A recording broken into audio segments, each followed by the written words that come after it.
Hello guys, welcome back our channel. నేను మీ తేజ. అయితే AP politics సంబంధించి అక్కడ ప్రజలు ఏమనుకుంటున్నారు?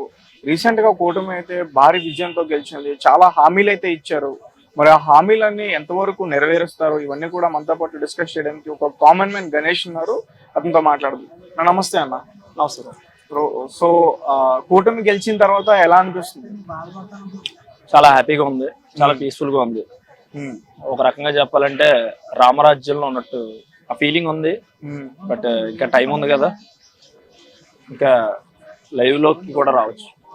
అండ్ రీసెంట్ గా మనం చూసాం చంద్రబాబు నాయుడు గారి ప్రమాణ స్వీకారం, అలాగే పవన్ కళ్యాణ్ గారి ప్రమాణ స్వీకారం. ముఖ్యంగా పవన్ కళ్యాణ్ గారి గురించి మాట్లాడుకుంటే డిప్యూటీ సీఎం అలాగే హోమ్ మినిస్టర్ రెండూ కూడా ఆయనకి ఇచ్చారని చెప్పేసి చూస్తున్నాం వార్తల్లో. కానీ చాలా మంది కూడా పవర్ షేరింగ్ కదా, దాని గురించి కదా అందరం ఫైట్ చేసింది, ఈ రకంగా మాట్లాడుతున్నారు. సో నీకు ఎట్లా అనిపిస్తుంది ఈ విషయంలో? ఇప్పుడు యాక్చువల్లీ లాస్ట్ టైం ఏం జరిగిందంటే 2019లో అప్పుడే ఇప్పుడున్నటువంటి పొత్తు ఏదైతే ఉందో అది ఆ రోజు ఉంటే వైఎస్ఆర్సీపీ అనే ప్రభుత్వం అసలు గవర్నమెంట్ ఫామ్ చేయకపోయింది, పార్టీ గవర్నమెంట్ ఫామ్ చేయకపోయింది. కాకపోతే ఆ రోజున వీళ్ళు వేరే వాళ్ళతో పొత్తు పెట్టుకున్నారు, సిపిఎం పార్టీ వాళ్ళతో, బహుజన సమాజ్ పార్టీ వాళ్ళతో పొత్తు పెట్టుకుని వచ్చారు పవన్ కళ్యాణ్ గారు. ఆ రోజు చంద్రబాబు నాయుడు గారు కాంగ్రెస్ పార్టీతో కలిపి సింగిల్గా వెళ్ళారు, ఇప్పుడు పొత్తులు వెళ్ళారు. సో భారీ ఓటమి చూశారు. ఈ 5 సంవత్సరాల్లో 2019 పార్టీ అధికారంలోకి వచ్చిన దగ్గర నుంచి, వైసీపీ పార్టీ అధికారంలోకి వచ్చిన దగ్గర నుంచి ఇప్పటి వరకు కూడా చాలా దారుణమైనటువంటి పరిస్థితులు మనం తెలుగుదేశం పార్టీ ఎదుర్కొంది.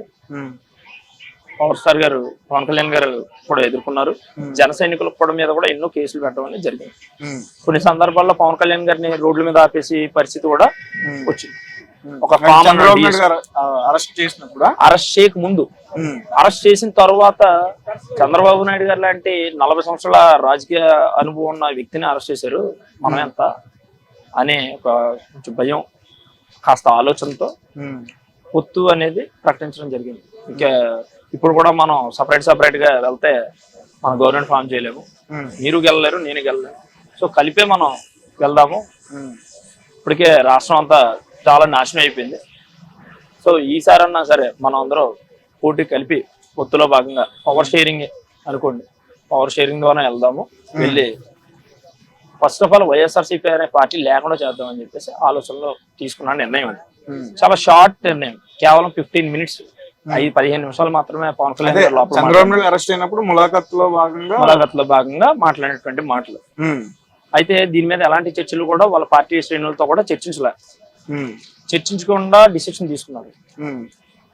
అధికారికంగా ఎమ్మెల్యేల ప్రకటన కూడా చాలా మంది కష్టపడిన వాళ్ళు ఉన్నారు, వాళ్ళకు కూడా చాలా మంది టికెట్లు రావాలి. జనసేన వాళ్ళు కొంతమంది ఇండిపెండెంట్లు కూడా పోటీ చేశారు, కొంతమంది పార్టీ మీద గౌరవంతో ఓటమికే సపోర్ట్ చేశారు.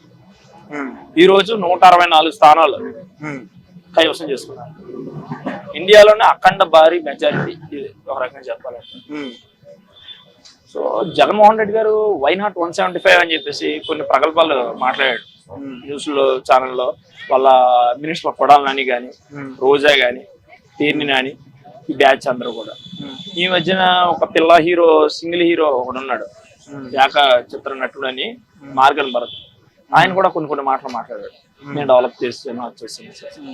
ఈ రోజు అడ్రస్ లేకుండా పోయారు అందరూ. సో అధికార మతం అనేది ఉండకూడదు.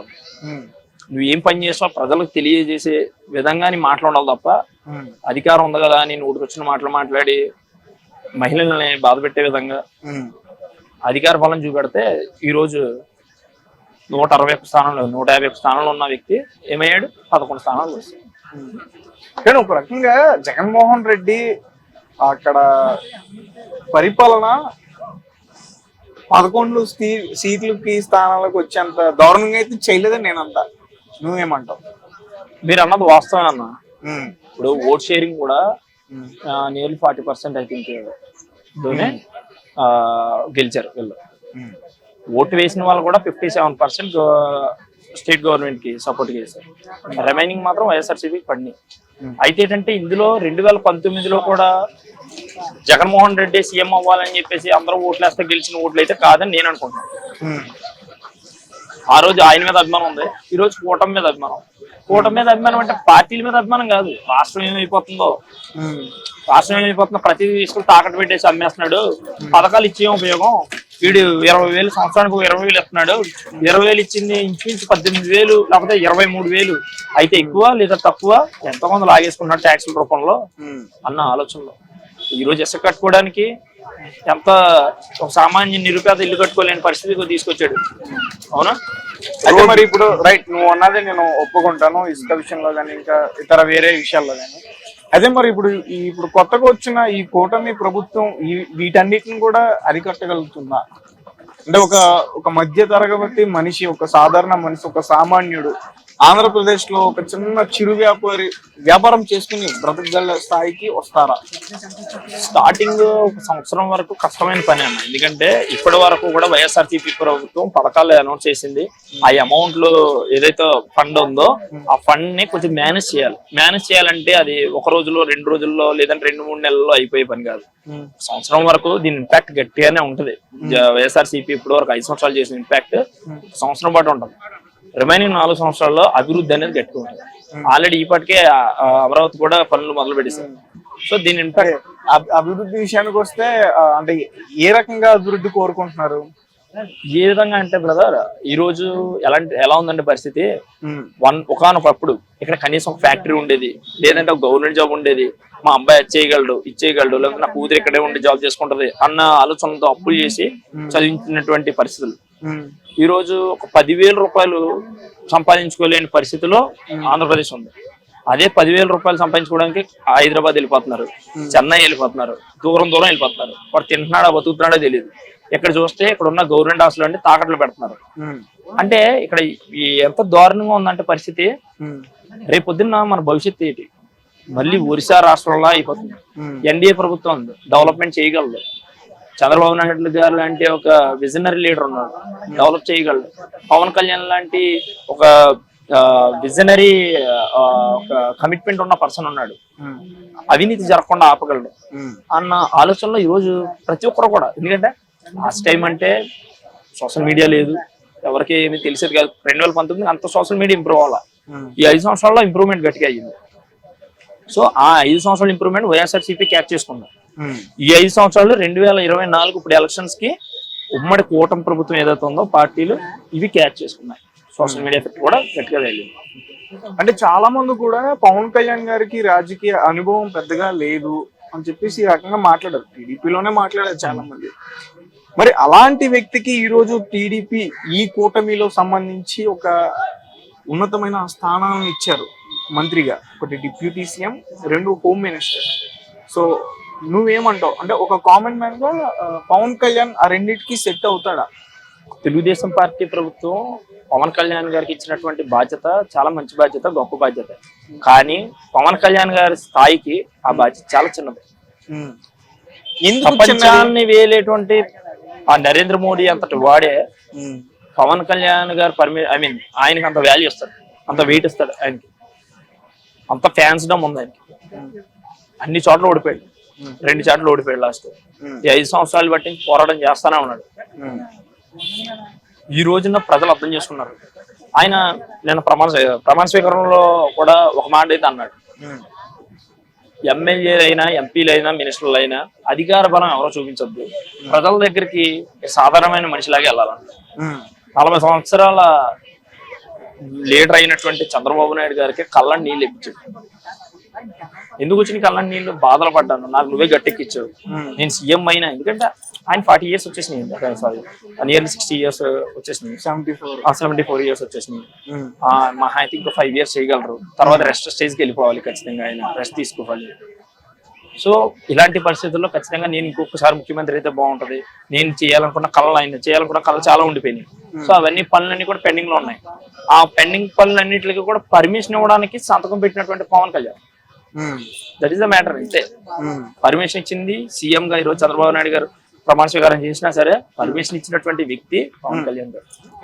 అయితే ఓకే రైట్, నేను ఒప్పుకుంటాను. కానీ ఇక్కడ ఎలక్షన్స్ టైంలో ఎక్కువగా బాగా వర్క్ చేసింది లోకేష్. అంటే ఒక రెడ్ బుక్ పెట్టుకొని ఖచ్చితంగా ఎవరెవరైతే ఈ రాష్ట్రాన్ని అన్యాయం చేశారో, ఈ రాష్ట్ర ప్రజలకి వాళ్ళు నేను నోట్ చేసుకుంటున్నాను, వాళ్ళు ఖచ్చితంగా శిక్షలు ఉంటాయని రెడ్ బుక్ లో నోట్ చేసుకున్నారు. కానీ తీరా చూస్తే మరి ఇక్కడ హోమ్ మినిస్టర్ పవన్ కళ్యాణ్ గారి చేతిలోకి వెళ్ళిపోయింది. మరి ఈ రెడ్ బుక్ లో ఉన్న అవన్నీ కూడా లోకేష్ గారు ఏం చేయలేరు కదా. ఎందుకు చేయలేరండి? పర్సనల్ గా ఏమి రాసుకోలేదు కదా లోకేష్ గారు, ప్రజల కోసమే కదా రాసుకున్నారు.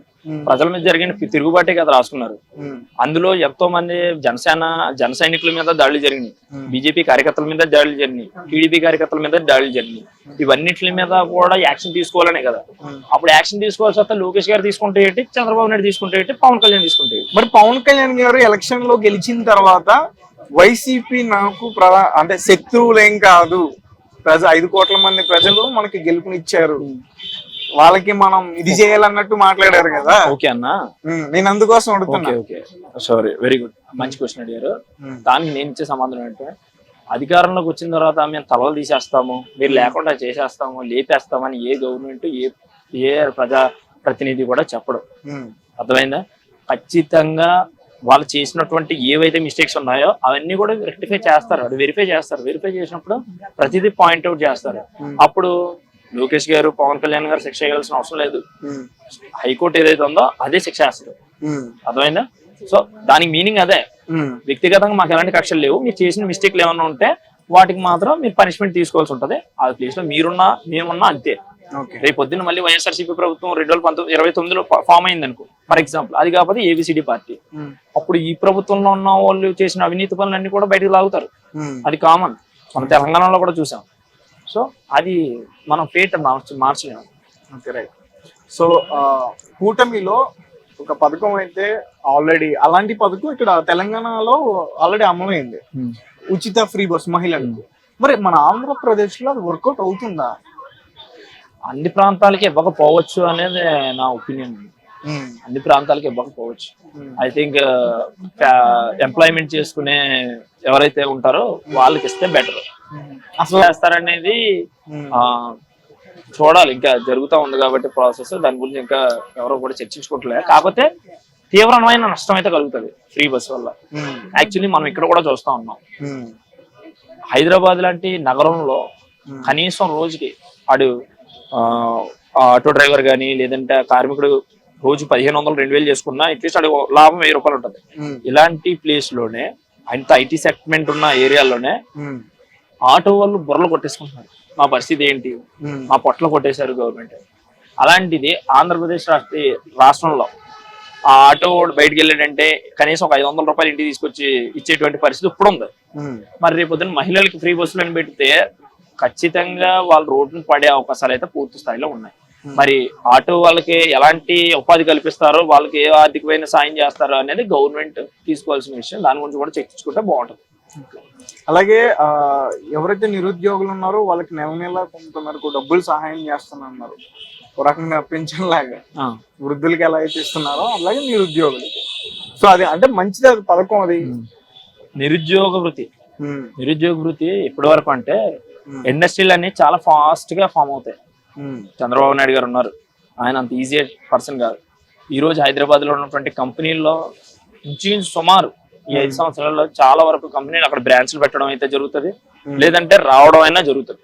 ఏదైనా జరగచ్చు, అభివృద్ధి అయితే జరుగుతుంది. ఏదో రూపంలో యువతకు ఉపాధి అనేది జరుగుతుంది.